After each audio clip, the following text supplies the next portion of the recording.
Medical విద్యార్థి చనిపోవడం చాలా బాధాకరం అని చెప్పుకోవచ్చు. ఈ మధ్య కాలంలో చాలా ఘటనలు జరుగుతా ఉన్నాయి. ఈ మధ్య కాలంలో విద్యార్థినులు అటు ఫీజు విషయాల్లో కావచ్చు, ఇటు వేధింపుల విషయాల్లో కావచ్చు, మేనేజ్మెంట్ వేధింపుల విషయాల్లో కావచ్చు, చాలా ఘటనలు జరుగుతూ ఉన్నాయి. ఈ తరుణంలోనే తగరపు వలస, సంఘి వలస ఎన్ఆర్ఐ హాస్పిటల్లో మృతదేహాన్ని తీసుకెళ్లారు. అక్కడికి భీమిలి ఎమ్మెల్యే గంటా శ్రీనివాసరావు కూడా అక్కడికి వెళ్ళి వివరాలు తెలుసుకునే ప్రయత్నం చేస్తూ ఉన్నారు. ఆ గంటా శ్రీనివాసరావు మృతదేహాన్ని చూసేందుకు వెళ్ళినప్పుడు విద్యార్థులు పెద్ద ఎత్తున నిరసన తెలిపారు. ఆ నిరసనలో వాళ్ళు వి వాంట్ జస్టిస్ అంటూ కూడా అలాగే డౌన్ డౌన్ అంటూ కూడా నినాదాలు చేశారు. అసలు ఏం జరిగిందనేది చర్చనీయాంశమైంది. పరీక్ష జరిగిన సమయంలో ఇన్విజిలేటర్ వచ్చి విద్యార్థి కాపీ కొడుతున్నాడు అనేది ఇన్విజిలేటర్ వర్షన్లా వినిపిస్తూ ఉంది. విద్యార్థి ఎంత రిక్వెస్ట్ చేసినా ఏదైతే ఆన్సర్ షీట్ ఉంటుందో దాన్ని తీసుకువెళ్ళిపోయారు ఇన్విజిలేటర్ని ఎంత రిక్వెస్ట్ చేసినా ఆన్సర్ షీట్ ఇవ్వకపోవడంతో పెద్ద ఎత్తున అక్కడ 10 నిమిషాలు ఘర్షణ జరిగినట్టు తెలుస్తా ఉంది.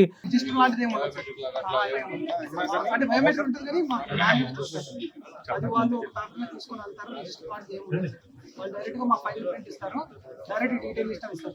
ఏం చూసి అది ఈరోజు అయిన సిచ్యువేషన్ ఏంటంటే వైస్ ప్రిన్సిపల్ గారికి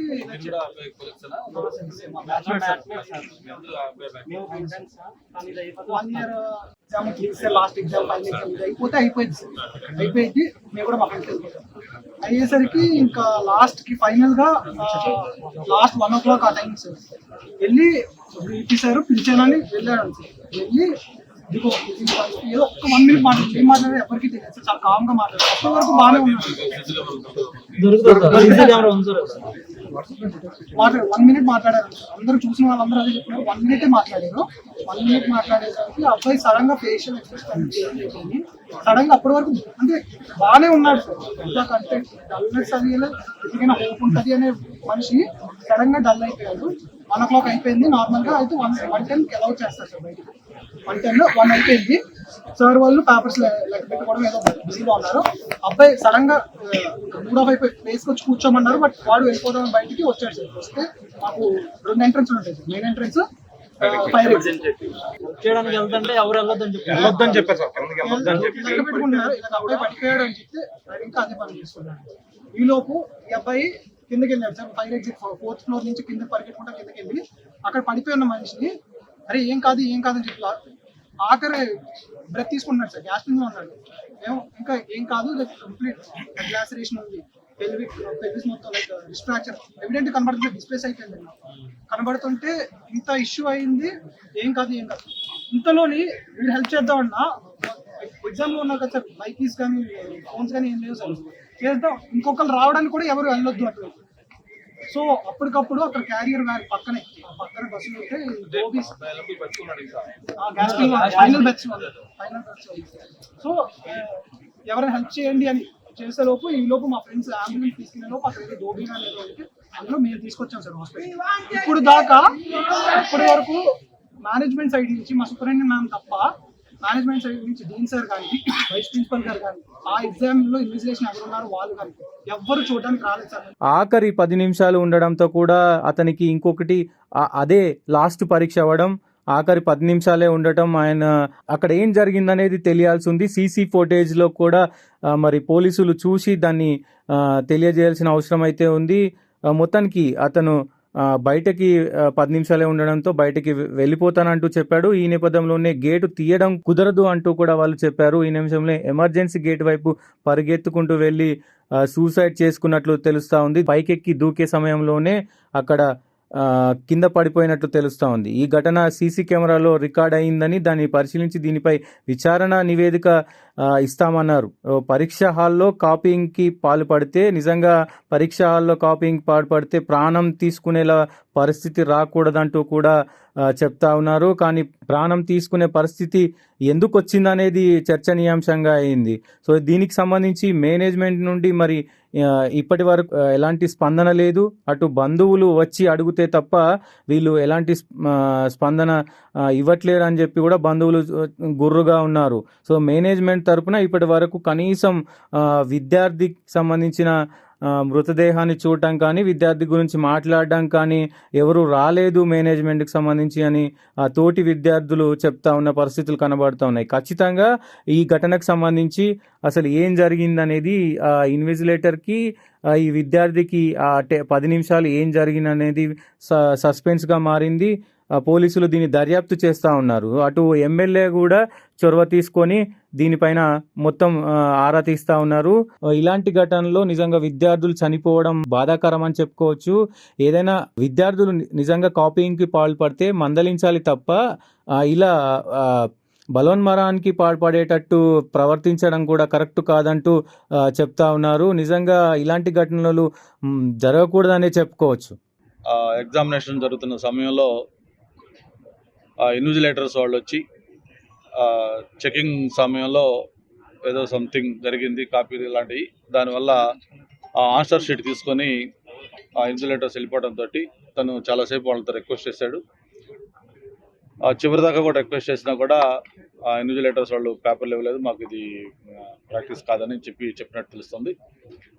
చివర లాస్ట్ ఎగ్జామినేషన్ 1 o'clock క్లోజ్ అయ్యి బయటకు వెళ్ళే టైంలో ఎవరైతే దానికి ఇన్విజిలేటర్స్తో పాటు మెయిన్ వాళ్ళు ఉన్నారో వాళ్ళతో మాట్లాడినప్పుడు ఎగ్జాక్ట్గా అప్పుడు ఏం జరిగింది ఏంటనేది మాకైతే అర్థం కావట్లేదు సార్. అప్పటిదాకా కూడా నార్మల్గా ఓకే రైట్ ఇన్సిడెంట్ జరిగింది, ఏదో నేను దాన్ని ఓవర్కమ్ అవుతానని కాన్ఫిడెన్స్తో ఉన్నట్టుగా కనిపించింది. బట్ లాస్ట్ 10 minutesలో లాస్ట్ మినిట్ ఆయనతో మాట్లాడి బయటకు వచ్చిన తర్వాత చాలా డిస్టర్బ్డ్గా వచ్చేసారు.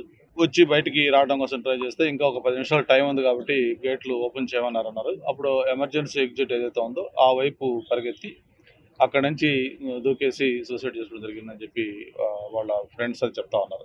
పై నుంచి దూకేటప్పుడు పట్టుకోవడానికి ట్రై చేసినా కూడా ఆ చేతిలో ఇడిపించుకొని పడిపోయాడని చెప్పని వాళ్ళ చెప్పేది. ఏదేమైనా ఇక్కడ నేను ఇప్పుడే ఏసీబీ తోటి మన రెవెన్యూ డిపార్ట్మెంట్ వాళ్ళతో మాట్లాడి దీనికి సంబంధించిన టోటల్ జరిగిన మొత్తం కూడా సీసీ కెమెరాలు రికార్డ్ అవుతా ఉన్నాయి. ఎగ్జామినేషన్ హాల్లో ఉంది, ప్రిన్సెస్లో కూడా సీసీ కెమెరాలు ఉన్నాయి కాబట్టి నేను ఏసీబీ గారికి కూడా చెప్పడం జరిగింది.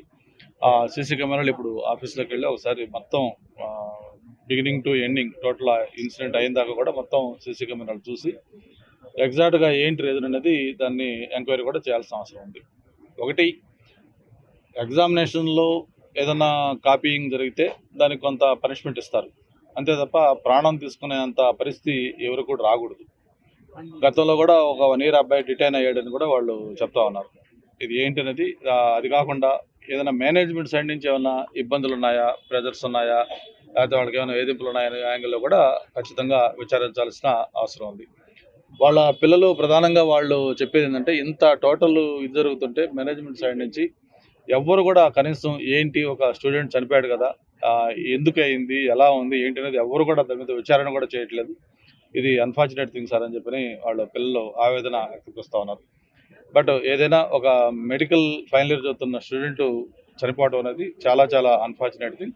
వాళ్ళ తల్లిదండ్రులు కూడా ఒక పబ్లిషింగ్ హౌస్ సంబంధించిన వాళ్ళని చెప్పి ఇప్పుడే మన వాళ్ళు చెప్పారు. ఇక్కడ వాళ్ళు కూడా వస్తూ ఉన్నారు, వాళ్ళతో కూడా మాట్లాడతాం. ఖచ్చితంగా ఈ చనిపోయిన దానికి కారణాలు తెలుసుకుంటాం, దానికి తగిన న్యాయం కూడా ఖచ్చితంగా చేస్తామని చెప్పి కూడా తెలియజేసుకుంటూ ఇప్పుడు సీసీ కెమెరాల్లో మొత్తం టోటల్ రికార్డ్ అయి ఉంటుంది. ఎందుకంటే ఆ టెక్నాలజీ మనకు ఉంది కాబట్టి అది ఒకసారి చూసిన తర్వాత అలాగే రేపు మిగతా ఇంక్వెస్ట్ చేసి ఆ రిపోర్ట్ కూడా వస్తుంది. ఇవన్నీ కూడా చూసిన తర్వాత దాన్ని లా ప్రకారం ఏం చేయాలో ఇవన్నీ కూడా తప్పకుండా చేస్తామని చెప్పిన కూడా తెలియజేసుకుంటూ మరి మన ఒక మెడికల్ కాలేజీల దాంట్లో ఇటువంటి జరగడం చాలా అన్ఫార్చునేట్ థింగ్. దీన్ని అందరం కూడా ఖండించాల్సిన అవసరం ఉంది. ఒకవేళ మేనేజ్మెంట్ ఏదైనా వాళ్ళ హెరాస్మెంట్ వల్లనో వాళ్ళ వేధింపుల వల్ల అటువంటిది ఏదైనా కారణం అయితే తప్పకుండా మేనేజ్మెంట్ మీద చర్యలు తీసుకోవాల్సి వస్తుంది. అదేనమ్మా నేను చెప్పాను, వాళ్ళు ఆరోపించింది నేను చెప్పాను మీకు. ఇప్పుడు నేను అనేది ఇది టూ ఇయర్లీ దాని మీద మనం కన్క్లూడ్ అవ్వడం. నేను వచ్చిన వెంటనే ఏసీబీ గారిని అడిగింది అదే, సీసీ ఫుటేజ్ ఉందంటే ఉంది సార్ అన్నారు. సీసీ ఫుటేజ్ కూడా చూద్దాం, మొత్తం అన్ని కూడా అవి రికార్డ్ అయి ఉంటాయి. ఏది అయినా ఇప్పుడు మేనేజ్మెంట్ తప్పు ఉండి, మేనేజ్మెంట్ హెరాస్మెంట్ ఉండి, మేనేజ్మెంట్ ఇబ్బందులు పెడుతుంటే డెఫినెట్గా దాని మీద ఆ యాంగిల్ యాక్షన్ తీసుకుందాం. లేదు ఇంకేదైనా వేరే కారణాలను కూడా మొత్తం తెలుసుకున్న తర్వాత దీన్ని మనం కామెంట్ చేయగలుగుతాం తప్ప ఇప్పటికిప్పుడు స్పాట్ మనం చెప్పలేం. డెఫినెట్గా ఇది అన్ఫార్చునేట్ థింగ్. ఒక మంచి భవిష్యత్తు ఉన్న కుర్రాడు, ఫైనల్ ఇయర్ చదువుతున్న మెడికల్ కుర్రాడు సూసైడ్ అంటే it's not a small thing. ఏదో మామూలు ఇది ఆత్మహత్య చేసుకోవడం వేరు. ఒక మెడికల్ ఫైనల్ ఇయర్ చదువుతున్న స్టూడెంట్ ఆత్మహత్య చేసుకునే పరిస్థితి ఎందుకు వచ్చింది అనేది డెఫినెట్గా will take it very serious. అబ్బాయి కేర్ టేకర్గా ఇక్కడ విశాఖపట్నంలో నేను ఒక బుక్ షాప్ నడుపుతున్నాను. ఆ అబ్బాయి కూడా ఒక బుక్ షాప్ వాళ్ళ అబ్బాయి, విజయవాడ. ఆ అబ్బాయి పేరు దత్ ప్రణీత్ అంటారు. ఆ అబ్బాయి వచ్చేసి ఇప్పుడు 4th ఇయర్ ఎగ్జామ్స్ రాస్తున్నాడు. 4th ఇయర్ ఎగ్జామ్స్ రాస్తుంటే ఆ అబ్బాయి దగ్గర ఇబ్బంది ఏదో ఉందని చెప్పేసి డీన్ గారును అండ్ ఇన్విజిలేటర్ గారు పట్టుకొని ఆ అబ్బాయిని 3 years డిబార్ చేసేస్తాం నిన్ను, తర్వాత వచ్చేసి నీకు మెడికల్ లైఫ్ లేకుండా చేస్తాము అని చెప్పేసి 11 o'clockకి ఆ అబ్బాయి దగ్గర పేపర్ అవన్నీ లాక్కున్నారు. లాక్కున్న తర్వాత ఆ అబ్బాయి 11 నుంచి 1 వరకు 2 hours రిక్వెస్ట్ చేశాడు వాళ్ళని ఇంచుమించు వాళ్ళ కాళ్ళు కూడా పట్టుకొని బతిలాడాడు. అయినా సరే వీళ్ళెవరు అతని మాట వినలేదు. బై ఫోర్స్ నీకు ఇలాంటి వాళ్ళు ఉన్నా ఒకటే లేకపోయినా ఒకటే అని మాట్లాడటం వల్ల ఆ అబ్బాయి వచ్చేసి మేడ మీద నుంచి దూకడానికి ప్రయత్నించాడని తెలిసింది. మరి మిగతా విషయాలు మన స్టూడెంట్సే ఉన్నారు. మరి వాళ్ళందరూ కూడా సంఘీభావంగా తోటి వాళ్ళ విద్యార్థికి వాళ్ళ కొలీగ్కి ఇలా జరగటం, అతను ఒక ఫ్యూచర్ ఉన్న డాక్టర్, ఇంకా రేపో మాపో హౌస్ సర్జన్కి వెళ్ళి ఒక మంచి ఫ్యూచర్ ఉన్న డాక్టర్ని కేవలం డీన్ గారు నిర్లక్ష్యం వల్ల ఇది జరిగిందండి. ఆ డీన్ గారే దీనికి అన్నిటికీ బాధ్యులండి.